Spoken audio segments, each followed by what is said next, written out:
Diana Sohaila, Bikinzel, S4284. I will represent about ratio analysis. Ratio analysis is used to evaluate relationship among financial statement items.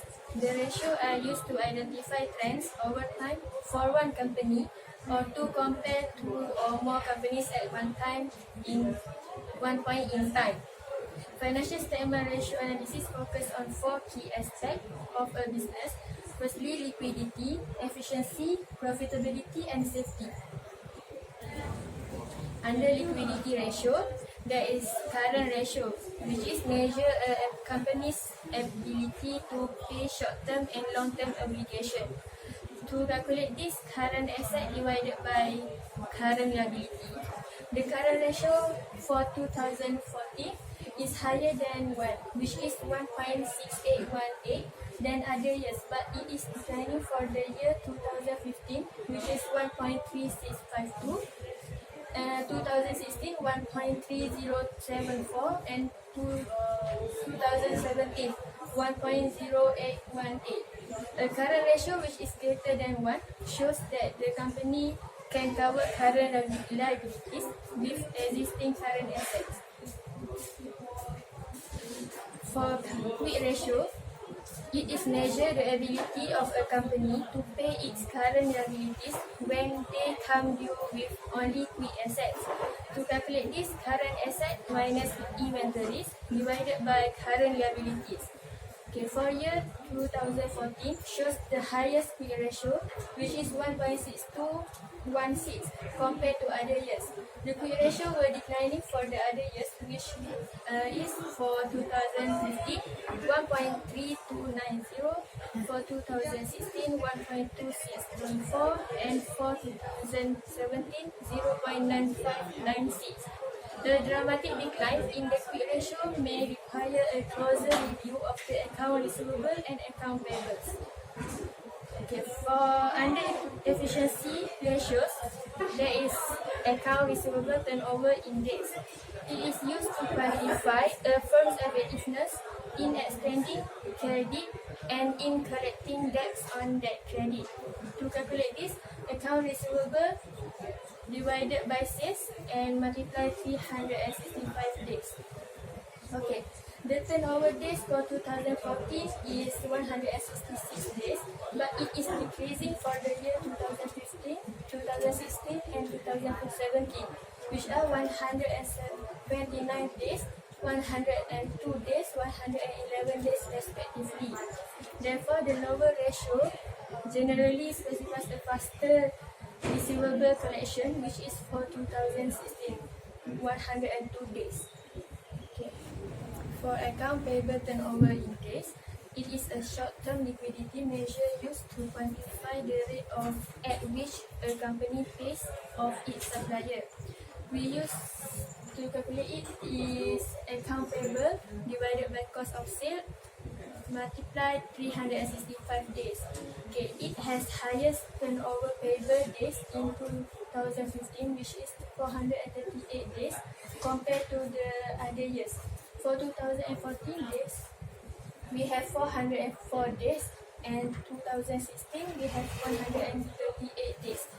But the ratio is lower in the 2017, which is 135 days. Okay, so it indicates that the company delayed its payment to supplier only in 2015 because it has longer days, which is 438 days. However, low payable turnover days, which is 135 days, may indicate that the company is not managed its working capital properly.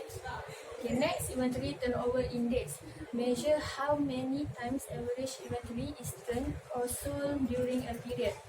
We calculate it with inventory divided by cost of sale and multiply 365 days. Okay, inventory turnover for Asia Naik Berhad for the year 2014 is 37 days, which is can be indicator for inventory or purchasing scheme that result in fictitious inventory because it is higher in the ratio compared to other years, which is 2015 have 22 days, 2016 15 days, and 2017 34 days. It shows fluctuated ratio. Mr. Shafiqah binti Shafi'i as for 3531. Okay, we continue with the next ratio under efficiency ratio, which is asset turnover ratio. For this ratio, the higher the ratio, the more efficient the usage of an company's asset. The formula for the ratio is sales divided by total asset. The asset turnover for 2014 is lower than other year, which is 0.142, and is increasing for 2015 and 2016. However, ASEAN Neighbourhood is using its asset effectively for the year 2017 because it has highest ratio, which is 1.0552. Next, for profitability ratio is gross profit margin. For this ratio, it's measure of the efficiency of a company's using its raw material and labor during the production process. The higher the ratio, the more efficient a company is. The formula for the ratio is gross profit divided by sales multiplied by 100. For 2014 and 2015, ASEAN Neighbourhood is having losses which are negative 3.812% and negative 34.522%. It is increasing for 2016, which is 16.354%, and when a company's gross profit margin increases dramatically, something inappropriate may be going on, such as fraud. However, it is declining for 2017, which is 10.352%. Next, for the next profit margin is illustrate how much of each ringgit collected by a company as sales translate into profit. The formula for this ratio is net profit divided by sales multiplied by 100. This company are having losses for 2014, 2015, 2016, and also for 2017. As a Neighbourhood will have better profitable and better control over its costs if the net profit margin is higher and more consistent over time. But for this case, the company's net profit margin keep fluctuate over 4 periods starting 2014 to 2017. Next, for return on equity, it's measure of profitability that calculates how much ringgit of profit a company generate with each ringgit of shareholders' equity. The formula for this ratio is net profit divided by total asset minus total liabilities. ASEAN Neighbourhood has less profit that generate for every ringgit that shareholders have invested for the year 2014 to 2017. The because the ratio for 2014 is negative 31.188%, 2015 is negative 344.924%, 2016 is negative 66.362%, and for 2017 negative 53.01001%. The higher the ratio, the better for company in generating profit with shareholders' equity. Okay, for the last one is safety ratio, debt to equity. It's measure of the relationship between the capital contributed by creditors and the capital contributed by shareholders. The formula ratio is total liabilities divided by shareholders' equity. Debt to equity for 2017 is higher, which is 260.5498% compared to 2014, which is only 65.191%. The higher the ratio means that the ASEAN Neighbourhood has been aggressively financing its growth via debt financing during 2017. Unexpected increases or decreases in this ratio should be investigated further. Okay, my name is Nazada Tulifah binti Muhammad Kamal, S43414. Okay, I will present about the application of bench model towards the company. Okay, so first one, this says irreceivable index. How to get it in accounts receivable over sales for the current year over accounts receivable over sales for the previous year. Okay, so 2015 we get 0.566, and 2016 we get 1.256, 2017 we get 1.038.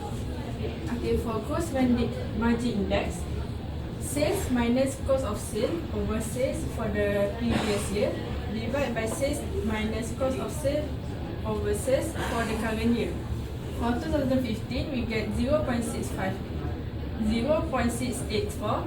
For 2016 we get negative 4.16, 2017 and we get 1.58. For asset quality index, how we get it? 1 minus current asset plus net fixed asset over total asset for the current year divide by 1 minus current asset plus net fixed asset over total asset for the previous year. For 2015, 16 and 17 we get 0. Okay, for sales growth index, sales current year over sales previous years. For 2015 we get 1.0. For 2016 we get 1.275, and for 2017 we get 1.026.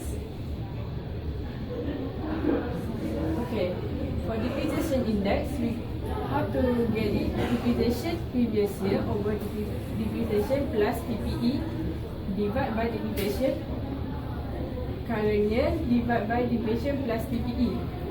For 2015 we get 0.65, 2016 we get 1.56, and 2017 we get 1.23. For sales general and administrative expense index, how to get it? We divide sales general and administrative expense for the current year divided by sales general and administrative expense for the previous year. For 2015 we get 3.14, 2016 1.66, and 2017 0.81. For total accrued to total asset, for 2015 we get negative 0.048, 2016 negative 0.116, and 2017 we get negative 0.005. Okay, for the last one, leverage index. How to get it? Long-term debt current year plus current liabilities over total asset divided by long-term debt plus current liabilities over total asset for the previous year.